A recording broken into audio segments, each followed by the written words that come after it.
ମାତୃଭୂମି ମାତୃଭାଷାରେ ମମତା ଯା ହୃଦେ ଜନମି ନାହିଁ, ତାକୁ ଯଦି ଜ୍ଞାନୀ ଗଣରେ ଗଣିବ ଅଜ୍ଞାନ ରହିବେ ନାହିଁ।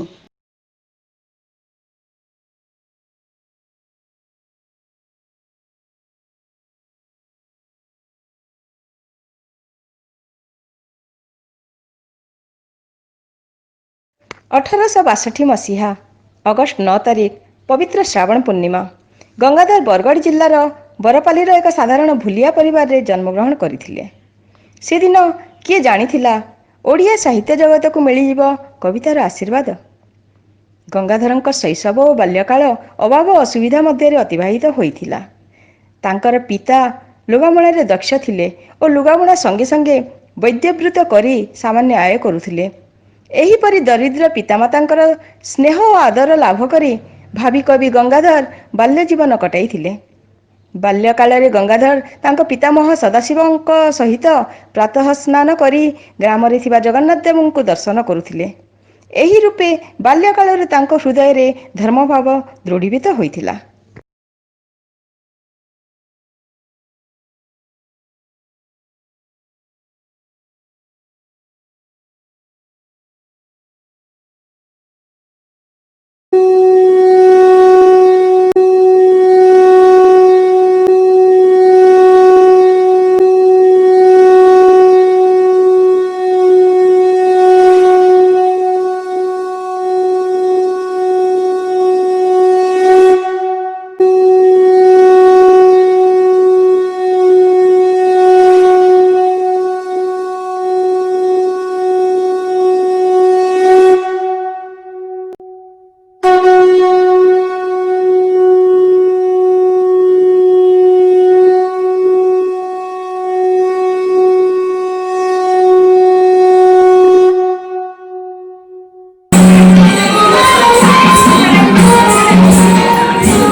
जीवन है तुमको करुणा सिंधु, विश्व जीवन है तुमको करुणा सिंधु, बोलिबा को मन बळु नाही जेणु, बोलिबा को मन बळु नाही जेणु, सिंधु तव कृपा बिंदु, विश्व जीवन है तुमको करुणा सिंधु।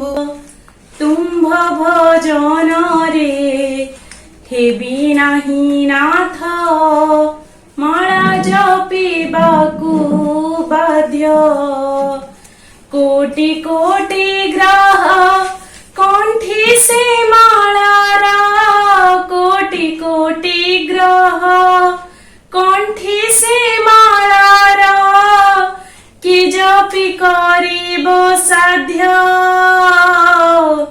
विश्व जीवन है तुम्हंकु करुणा सिंधु।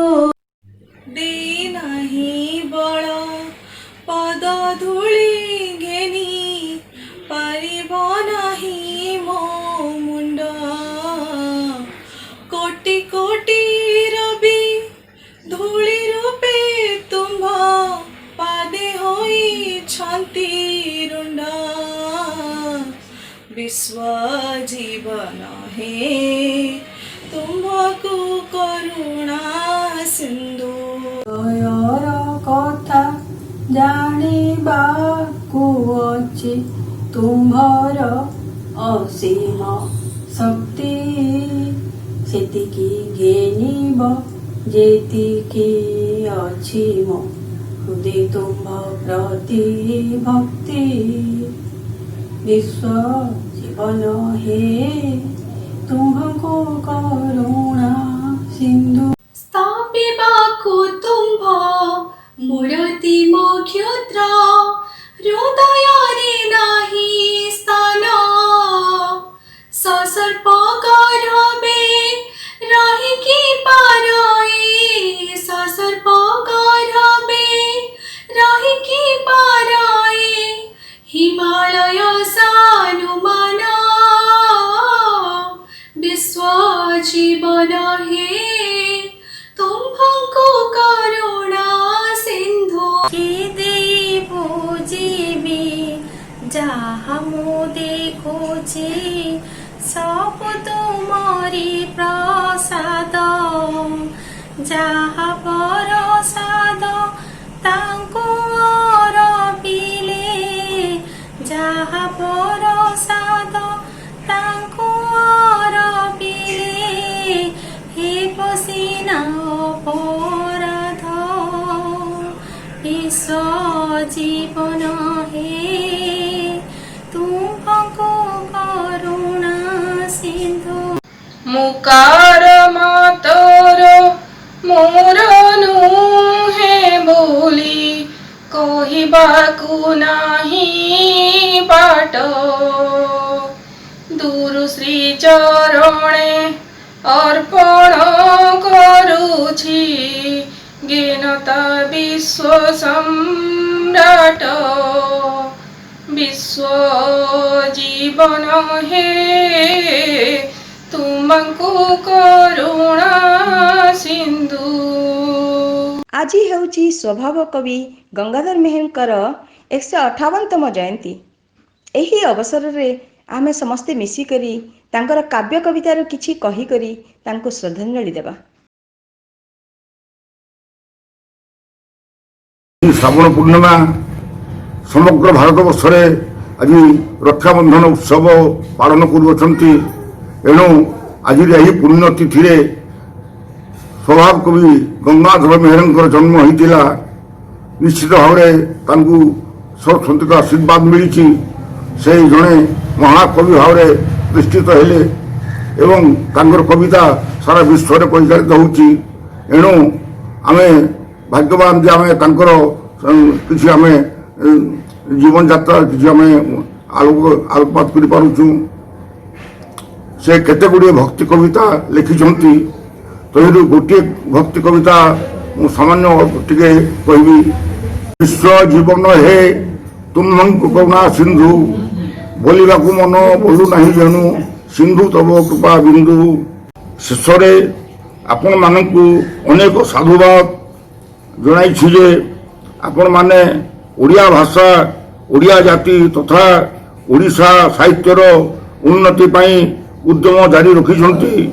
ଆହୁରି ମଧ୍ୟ ମୁଁ ଆଶା କରେ ଭବିଷ୍ୟତରେ ଆପଣମାନଙ୍କର ଚେଷ୍ଟାରେ ଆମର ଭବିଷ୍ୟତ ପିଢ଼ିମାନେ ମଧ୍ୟ ସ୍ୱଭାବ କବି ଗଙ୍ଗାଧର ମେହେରଙ୍କ ସ୍ମୃତିଚାରଣ ମନ୍ଥନ ଜାରି ରଖିବେ। ଧନ୍ୟବାଦ।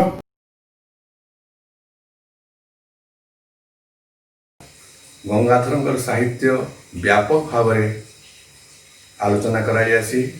ଖାଲି ଶ୍ରାବଣ ପୂର୍ଣ୍ଣିମା କାହିଁକରି ଶ୍ରାବଣ ପୂର୍ଣ୍ଣିମାନୁ ଆହୁରି 10-15 ଦିନ ତକ ଗଙ୍ଗାଧରଙ୍କର ଜୟନ୍ତୀ ଅବସର ଗଙ୍ଗାଧର ସାହିତ୍ୟ ଆଲୋଚନା ସବୁଆଡ଼େ ଦେଖିବାର୍କେ ମିଳିଛି।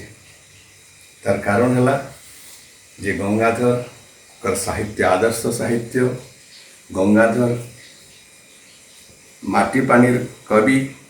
ସେ ଇ ମାଟିର ଗଛଲତା ପାନ୍ ପବନ ଝାଡ଼ ଜଙ୍ଗଲ ପାହାଡ଼ ପର୍ବତର କଥା ଲେଖିଛନ୍। ଇ ମାଟିର ଲୋକ ଦେବତା ବୁଢ଼ା ରଜାନୁ ମୂଲ କରିକରି ପୌରାଣିକ ଦେବତା ଗଣେଶଙ୍କ ପର୍ଯ୍ୟନ୍ତ ସାଧାରଣ କୃଷକ ଠାନୁ ମୂଲ କରିକରି ରାଜା ରାମଚନ୍ଦ୍ର ତକ ସାଧାରଣ ଜୁଲଜୁଳିଆ ପବନ ମୂଲ କରିକରି କାହିଁ ଆକାଶ ନଥିବା ଗ୍ରହ ନକ୍ଷତ୍ର ପର୍ଯ୍ୟନ୍ତ ତାଙ୍କର ସାହିତ୍ୟରେ ଦେଖିବାର୍କେ ମିଳିଛି।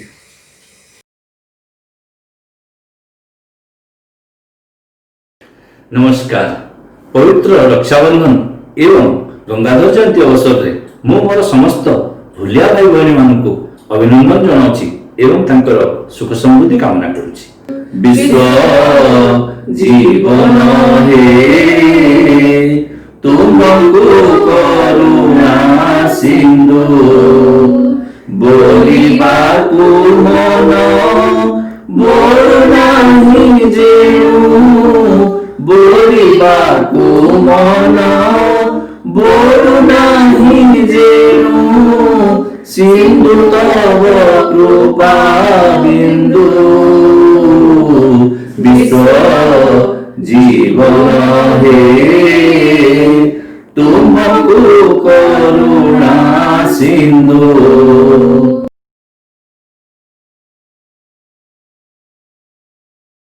ଆଜି ସଭାପତି ଗଙ୍ଗାଧର ମେହେରଙ୍କର ପୁଣ୍ୟ ଜୟନ୍ତୀ ଓ ରକ୍ଷାବନ୍ଧନ ଅବସରରେ ଆପଣମାନଙ୍କୁ ମୋର ଅନେକ ଅନେକ ଶୁଭେଚ୍ଛା। ଆଜି ସମଗ୍ର ରାଜ୍ୟରେ ସଭାପତି ଗଙ୍ଗାଧରଙ୍କର ପୁଣ୍ୟ ଜୟନ୍ତୀ ଓ ରକ୍ଷାବନ୍ଧନ ଉତ୍ସବ ପାଳିତ ହେଉଛି। କବି ଗଙ୍ଗାଧର ଥିଲେ ଓଡ଼ିଆ ସାହିତ୍ୟ ଜଗତର ଉଜ୍ଜ୍ୱଳତମ ତାରକା। 1862 ମସିହା ପବିତ୍ର ଶ୍ରାବଣ ପୂର୍ଣ୍ଣିମାର ଏକ ବର୍ଷର ମୁଖର ରାତ୍ରରେ ତାଙ୍କର ଆବିର୍ଭାବ ହୋଇଥିଲା ବରପାଲି ଗ୍ରାମରେ। ବରପାଲି ଗ୍ରାମ ଯିଏକି ଅତି ଅଖ୍ୟାତ ଥିଲା ତାଙ୍କ ପାଇଁ ହୋଇଯାଇଛି ଆଜି ବିଖ୍ୟାତ। ସମଗ୍ର ଓଡ଼ିଆ ଜାତି ପାଇଁ ଓଡ଼ିଆ ଭାଷା ପାଇଁ ସେ ଗର୍ବ ଓ ଗୌରବ ଆଣି ଦେଇଛନ୍ତି।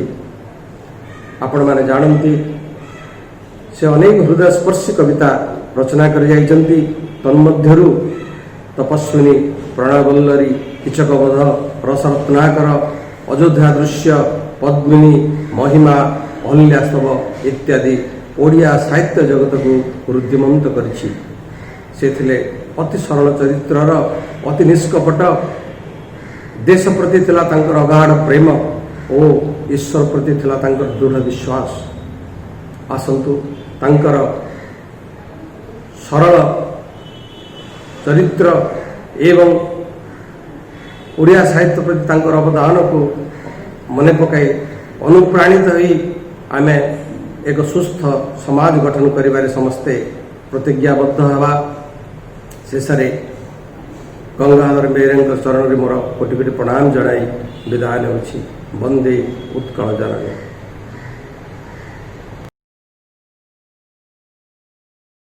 ସମସ୍ତଙ୍କ ମୋର ଜୁହାର।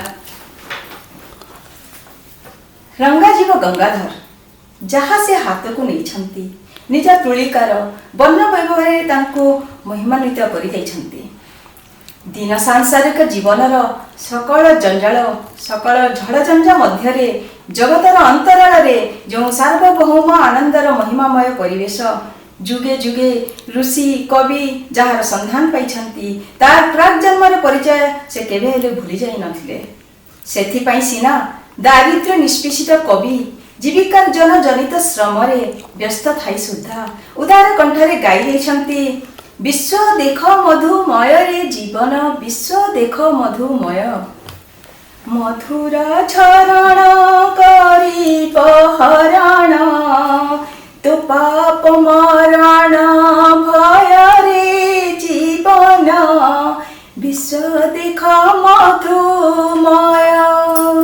ବିଶ୍ୱନାଥଙ୍କର କରୁଣା କନ୍ଦର, ମଧୁଝର ଜନ୍ମସ୍ଥଳ।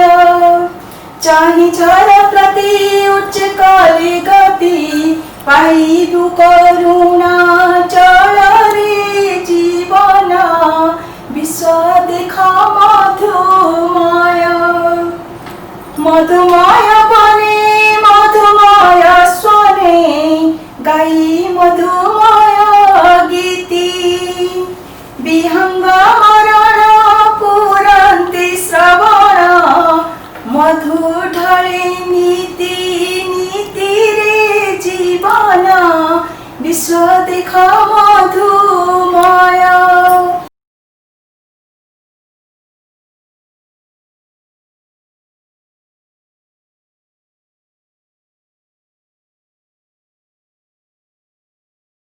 Gangadhar Meher, 1862 to 1924. Born on 7th Punami Day at Barpali, made monumental contribution to Odia language and literature. A great poet attempted to act as a pathfinder through his literary writings. An epitome of his integrity, his literary creations emphasizes a moral value. A great poet with the milk of humanity. Gangadhar Mehar immortalized himself with his numerous literary creations, particularly the epic Tapaswat. He will be ever remembered as a great poet with few parallels. Ucha hava pai karo jebe asha, ucha karo age nija matruഭാষা.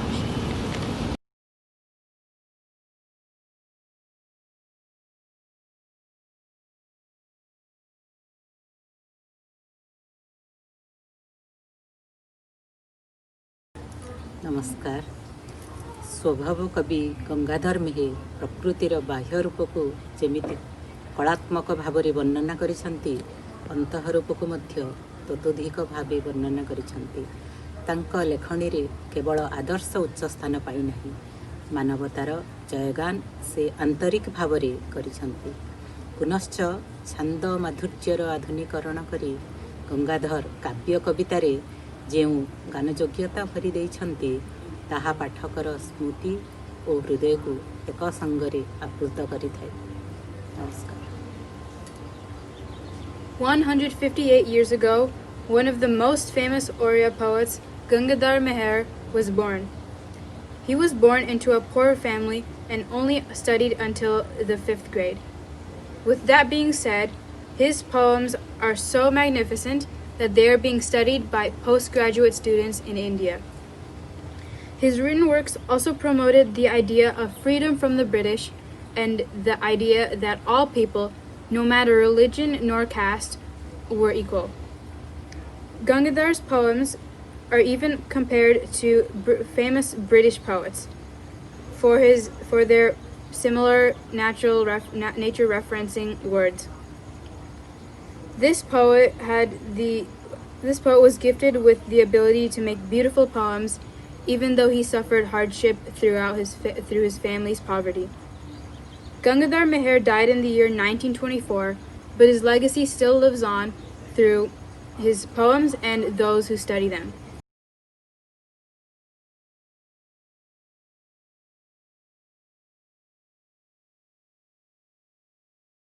नमस्कार। सौभाग्य समय जहा शुभ तथा सुखर प्रतीक होइथाए, दुर्भाग्य समय ताहा दुख तथा विनाशर कारण होई जाए। फूलमाला हेउछि मिलनर प्रतीक। फूलमाला प्रदान करी वरकन्या एक नूतन जीवनर शुभारंभ करिथांती। पुणी जीवनर शेष समय काहार मृत्यु होई गले एही फूलमाला प्रदान करा जाइथाए, ताहा विच्छेदर प्रतीक होई जाए। एहाकु स्वभाव कवि गंगाधर स्वभाव सुंदरी इंदुमतीर वियोग विधुर विलाप किपरि करुण रससिक्त होइअछि एही पंक्तिरे व्याख्या करिसंती। फूलमाଳ चाहि बोलंती आहाकी अभूत मोरक पाळे, प्रिय गलाहार गला काटिबार सुना काहि केउ काळे। एही परी एक पुष्पमाला मते प्रिया संगे कला जुग, एही पुष्पमाला आजी मुह ठारू प्रिया को कला भी जुग। एणु विचरही सौभाग्य समय संपदरे जाकु गणी, अभाग्य समय सेही पुणी हुए सबु विपदर खणी। जलरू जनमी पद्मिनी सुंदरी थरे चहटाए बास, समयरे पुणी सेही जल कणा पद्मिनी की करे नाश। धन्यवाद।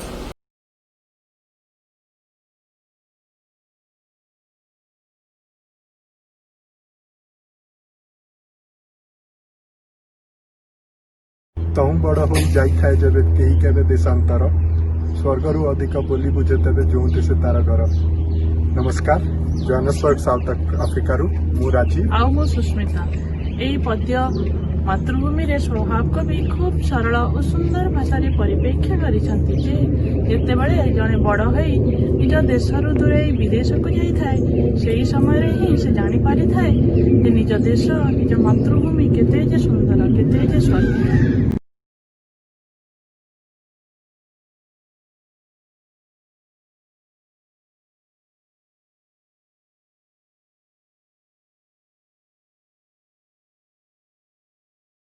गंगाधरଙ୍କ छंदकौशल किपरि सहजात थिला ताहा तांकर सर्वप्रथम रचना अहल्यास्तवर दृष्टांत होई पाठक मानक ठाରୁ विदाय निये। ଏହି କାବ୍ୟଟି ଖାଣ୍ଟି ସଂସ୍କୃତ ଛନ୍ଦରେ ଲେଖା। ଅହଲ୍ୟାସ୍ତବ ରଚନାର ପ୍ରାୟ 1 ବର୍ଷ ବ୍ୟବଧାନରେ କବି ତାଙ୍କର ପୁରାତନ ପନ୍ଥା ପରିତ୍ୟାଗ କରି ନବୀନ ଧରଣରେ ଇନ୍ଦୁମତୀ ଲେଖିଥିଲେ। ଇନ୍ଦୁମତୀ ପରେ ଉତ୍କଳ ଲକ୍ଷ୍ମୀ, ମହିମା ଓ କୀଚକବଧ ଭଳି କାବ୍ୟମାନ ରଚିତ ତଥା ପ୍ରକାଶିତ ହେଲା। ପଦ୍ମିନୀ କବିଙ୍କର ଅପୂର୍ଣ୍ଣ କାବ୍ୟ। ଜୀବନର ଅନ୍ତିମ କାଳରେ କବି ଏହାକୁ ରଚନା କରି କେବଳ 5ଟି ମାତ୍ର ସର୍ଗ ଲେଖିଛନ୍ତି। ରାଜପୁତ ରମଣୀମାନଙ୍କ ମଧ୍ୟରେ ଅଗ୍ରଗଣ୍ୟା ପଦ୍ମିନୀଙ୍କର ମହିମାମୟ ରଚିତ ବର୍ଣ୍ଣନା କରି କବି ଆଉ ଗୋଟିଏ ବଡ଼ କାବ୍ୟ ଲେଖିବାକୁ କଳ୍ପନା କରିଥିଲେ, ଯାହାର କେତେକ ସର୍ଗ ତତ୍କାଳୀନ ମୁଗୁର ପତ୍ରିକାରେ ପ୍ରକାଶ ପାଇଥିଲା।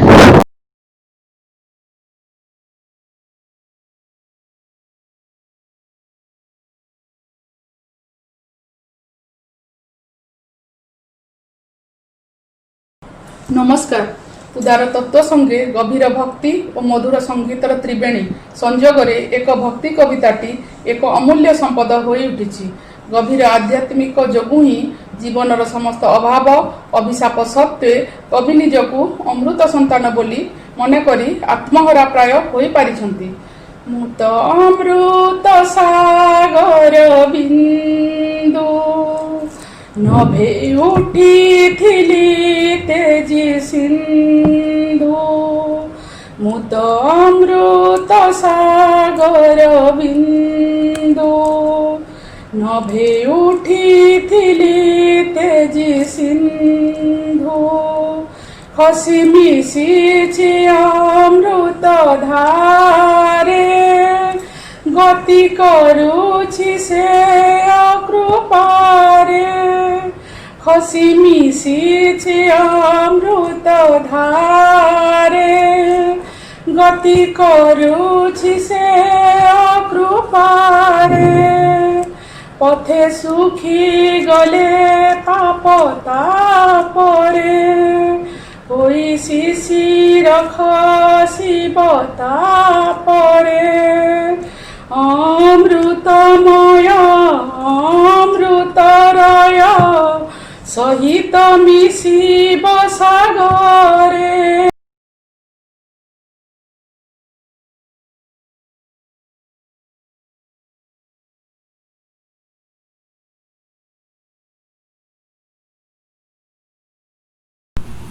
ସମସ୍ତଙ୍କୁ ମୋର ଜୁହାର। ଗଙ୍ଗାଧରଙ୍କ ରଚନା ସଙ୍ଗୀତମୟ, ଶ୍ରୁତି ସୁଖକର, ସୁଲଳିତ। ଗଙ୍ଗାଧରଙ୍କ କାବ୍ୟ ସୃଷ୍ଟି ଭିତରେ ଆମେ ତାଙ୍କର ବ୍ୟକ୍ତିତ୍ୱର ସନ୍ଧାନ କେଉଁଠି ପାଉ ତାହା କୌଣସି ନିର୍ଦ୍ଦିଷ୍ଟ ସ୍ଥାନରେ ନାହିଁ। ତାହା ତାଙ୍କ କାବ୍ୟ କବିତା ବଳିରେ ଓତପ୍ରୋତ ଭାବରେ ମିଶି ରହିଛି।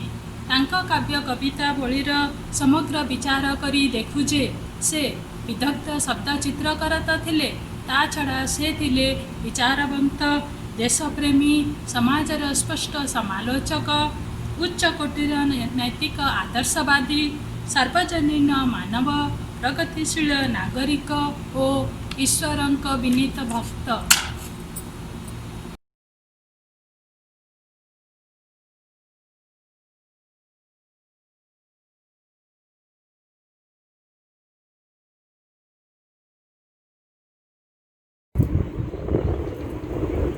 ଓଡ଼ିଆ ସାହିତ୍ୟ ଜଗତ ପ୍ରତି ସ୍ୱଭାବ କବି ଗଙ୍ଗାଧର ମେହେରଙ୍କ ବିଶେଷ ଅବଦାନ ରହିଛି। ଉତ୍କଳ ଲକ୍ଷ୍ମୀ, ପ୍ରଣୟ ବଲ୍ଲରୀ, ରସ ରତ୍ନାକର, ଅର୍ଘ୍ୟଥାଳି ଆଦି ନାନାଦି କୃତିରୁ ସୂର୍ଯ୍ୟ ପ୍ରତିଦୀପ ଅନ୍ୟତମ। କବିତାରେ ପ୍ରୟୁକ୍ତ ଭାଷା ଶୈଳୀ ଅତ୍ୟନ୍ତ ସରଳ ଏବଂ ମଧୁର। ଏହି କବିତାରେ ଦୀପ ଅଭିଯୋଗ କରି କହୁଛି, ଭାସ୍କର ନାମକୁ ସୂର୍ଯ୍ୟ କରୁଛ ସଫଳ, ଆଲୋକିତ କରିଚର ଅଚଳ ସକଳ। ମୋର ପ୍ରତି ପ୍ରତିକୂଳ ହେଇକି କାରଣ, ଯା ଥିଲା ମୋ ପ୍ରଭାଟିକ ତା କଲ ହରଣ। ଅନ୍ଧକାର ସଙ୍ଗେ କଲ ମୋ ଆଲୋକ ଗଣ୍ୟ, ଧନ୍ୟ ପ୍ରଭାକର ତୁମ୍ଭ ମିତ୍ର ନାମ ଧନ୍ୟ। ନୟନ ଦେବତା ତୁମ୍ଭେ ଏକି ଚମତ୍କାର, ନ ପାରିଲ ବାରି ତୁମ୍ଭେ ଆଲୋକ ଅନ୍ଧାର।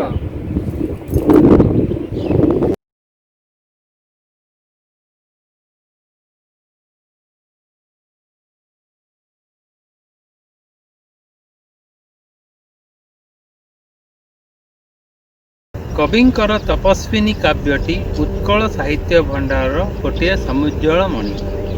अयोध्यार राजभोग त्याग करी पतिंक सह वनगामिनी हेबा द्वारा सीतांकर जो महत्व प्रकटित होइतिला पतिंक द्वारा परित्यक्ता होई वाल्मीकि आश्रम तपस्विनी जीवन यापन करने द्वारा ताहा शतगुणित होइतिला। सीतांकर एही महनीय चरित वाल्मीकि रामायण तथा भवभूति उत्तर रामचरित वर्णित। कविंकर प्रकृति वर्णनार वैशिष्ट्य एथिरे विशेष भाव लक्ष्य करिवार कथा।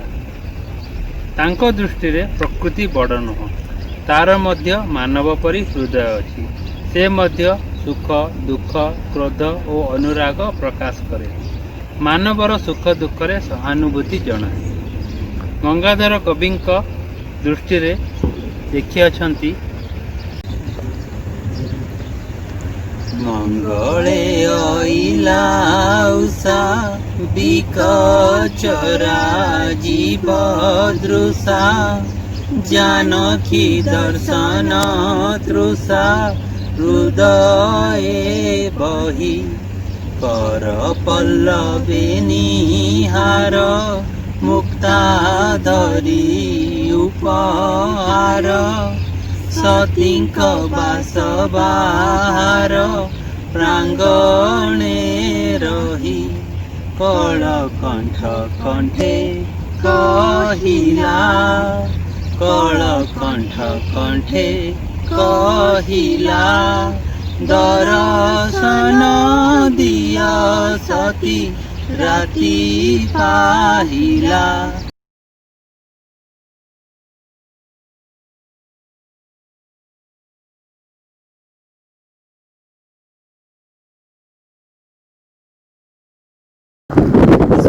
कवि गंगाधर प्रकृतिर पूजक थिले। कवि निज जन्मभूमि ओडिशा को केते जे भल पाउथिले ताहा उत्कल लक्ष्मी रे परिपुष्ट। ताहा एक काल्पनिक काव्य। जयक उत्कल लक्ष्मी एकमात्र सुंदर ऋतु वसुधारे प्राकृतिक शोभा राशि रही अछंती तो अंगरी गठारे तो विहार पाई स्थाने स्थाने केते रम्य उपवन मान विविध सुबास फुले पूर्ण होई रही दिव्य मान। प्रिय सहचरी प्रकृति सुंदरी होई अति सावधान स्थाने स्थाने तोह पाई थोई अच्छी केते अलंकार मान। आज स्वभाव कवि गंगाधर मेहरଙ୍କ जन्म जयंती से उपलक्षे मु आपण समस्त को हार्दिक शुभेच्छा जनाऊँ। धन्यवाद।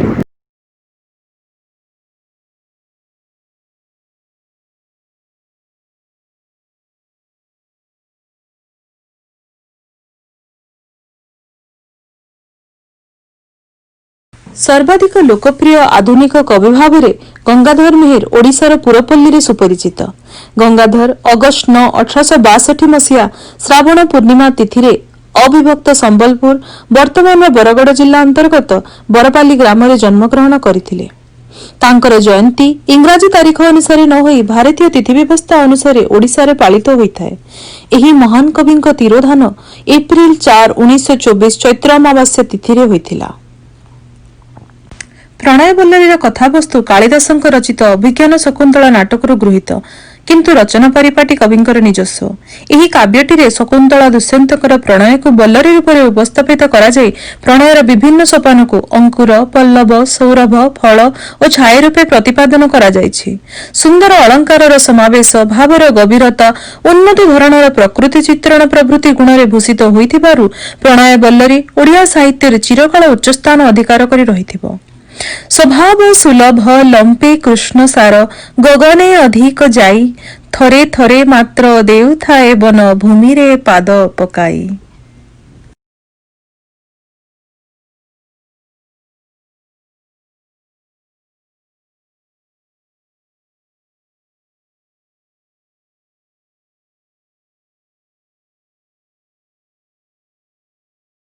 I want to say a few words about famous Odia poet Gangadhar Meher.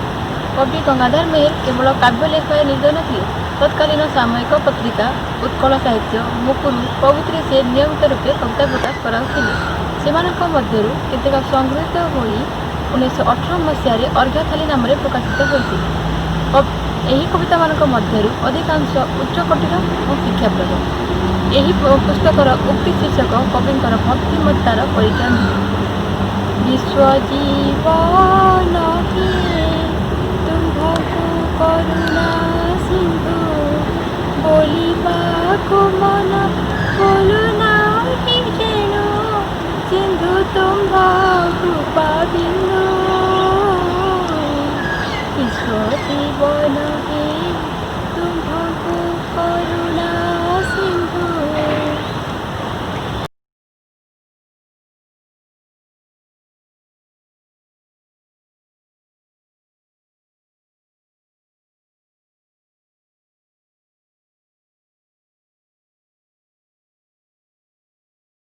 आपण समस्त के मोर तरफ जुहार।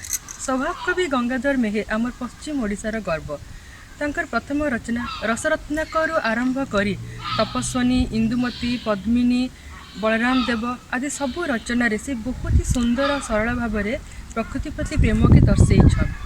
तांकर ओडिया साहित्य प्रति अवदानटा सब बेले अतुलनीय रहबा।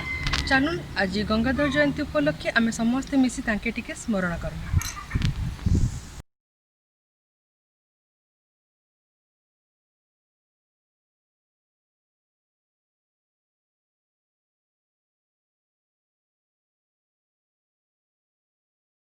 नमस्कार। स्वभाव कवि गंगाधर मेहेर ओडिया भाषार जड़े सुप्रतिष्ठित कवि। तांकर कविता तपस्विनी अर्घ्यथाली जेन माने पढ़ी थिबे से माने जानी पारबे तांकर कविता केते भावमयी केते उच्च कोटीर। ए महान कवि को विषय रे आमे जेते जानले बुझिले कहले भी हमको कम लागवा। तांकर पाद तले मोर कोटि कोटि प्रणाम।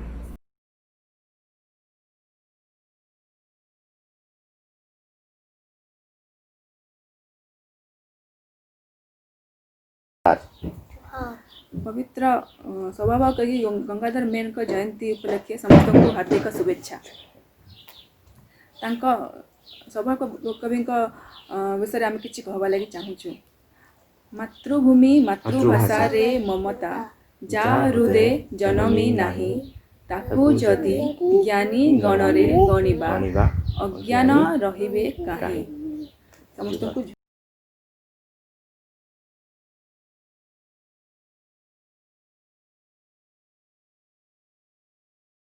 कस्तूरी मेहेर। नमस्कार, मैं अवनी कुमार मेहेर दुबई माटीरू स्वभाव कवि गंगाधर मेहेर का स्मृति रे दुई पद। विश्व देख मधुमय रे जीवन विश्व देख मधुमय मधुर झरण गरीब हरण तो पाप मरण भय रे जीवन विश्व देख मधुमय रे जीवन विश्व देख मधुमय। नमस्कार।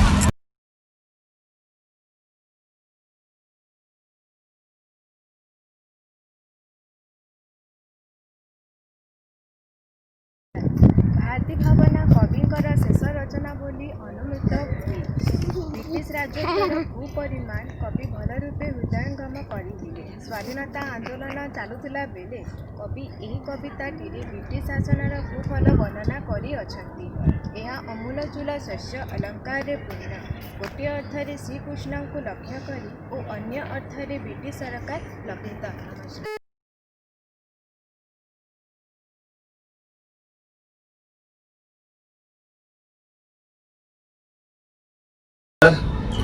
आज स्वभाव कवि गंगाधर मेहेर जयंती मुई टोकियो नु प्रशांत मेहेर समस्त को हार्दिक अभिनंदन जनाऊे। धन्यवाद।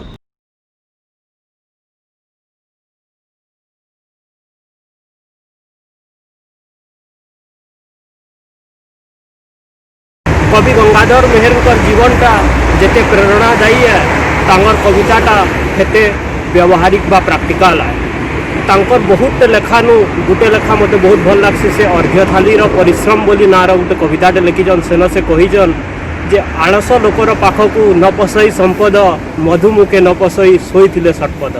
पाखापाखि 100 वर्ष आगरू कवि गंगाधर मेहेर परिश्रम महत्व काଣା कही मोर आशा आमर सब मेहेर भाई भौणी मैंने कवि गंगाधर मेहेर जीवन रू अनुप्राणित होकर निजर माटी और समाज लगी सम्मान आनबे। जुहार।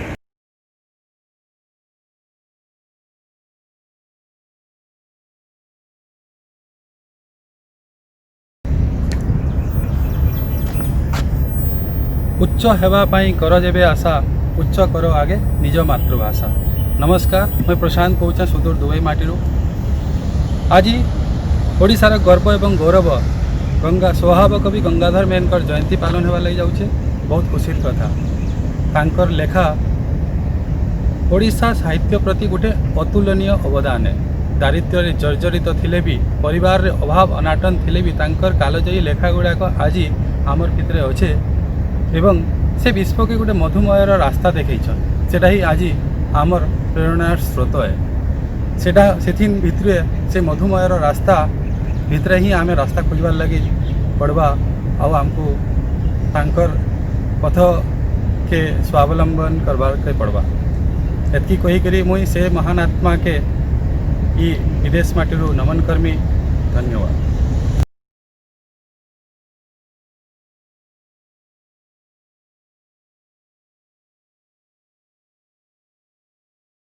मंगले अइला उषा विकच राजीव तृषा जानकी दर्शना तृषा हृदय बही कर पल्लवी निहार मुक्ता धरी उपहार सीतांक बास बाहर प्रांगणे रही कल कंठ कंठे कहिला दर्शन दिय सती राति पाहिला। यही सुंदर कविताटी स्वभाव कवि गंगाधर मेहेर रचित तपस्विनी काव्यरू संगृहीत। स्वभाव कवि गंगाधर मेहेर यह जयंती उत्सव समस्त मेहेर परिवार को शुभेच्छा और शुभकामना।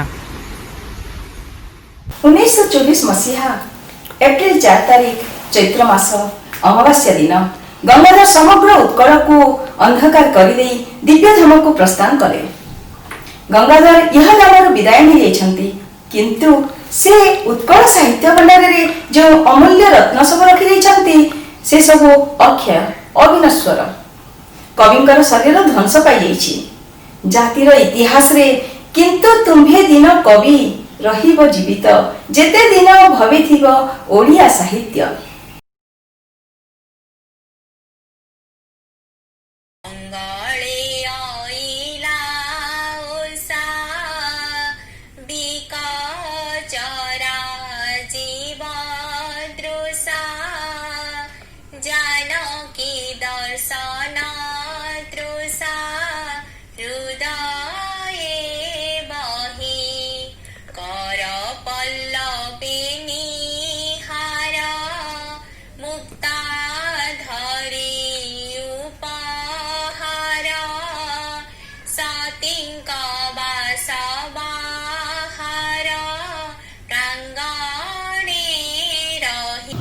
कल कंठ कंठे कहिला कल कंठ कंठे कहिला दर्शन दिय सती राति पाहिला।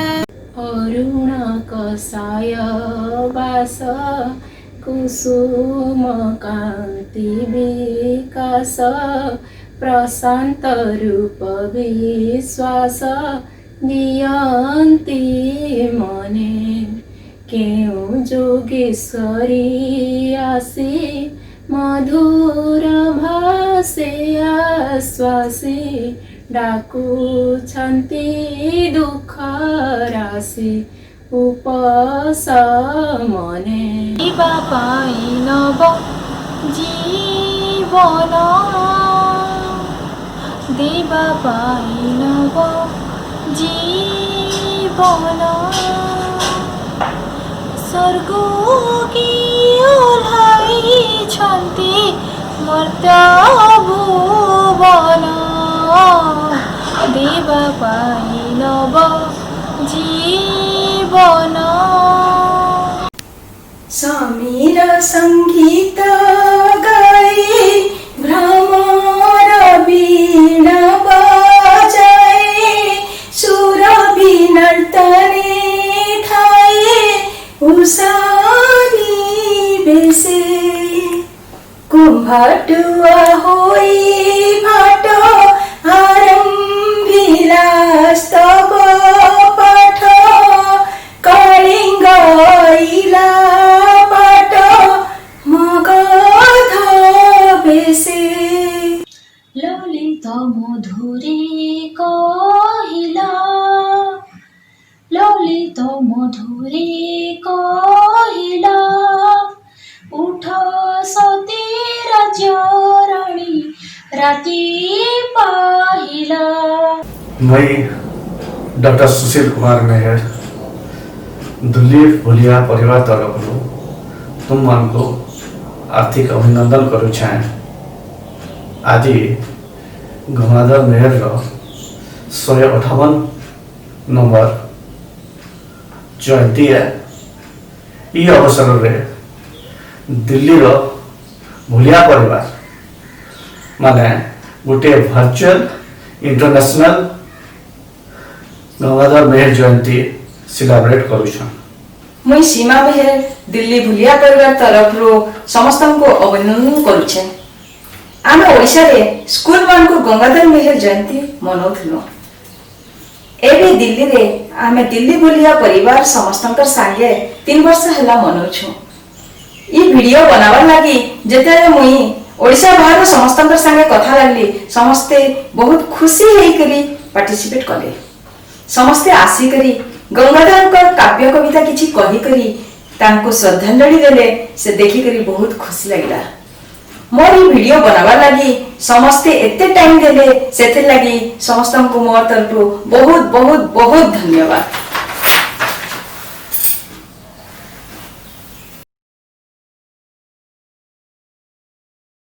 अमृत सागर बिंदु नभे उठिथिली तेजी सिंधु हसी मिशिछि अमृत धारे गति करुछि से अकुपारे पथे सुखी गले पाप तापरे होई शिशिर खसिबी तापरे अमृतमय अमृतरय सहित मिशिबी सागर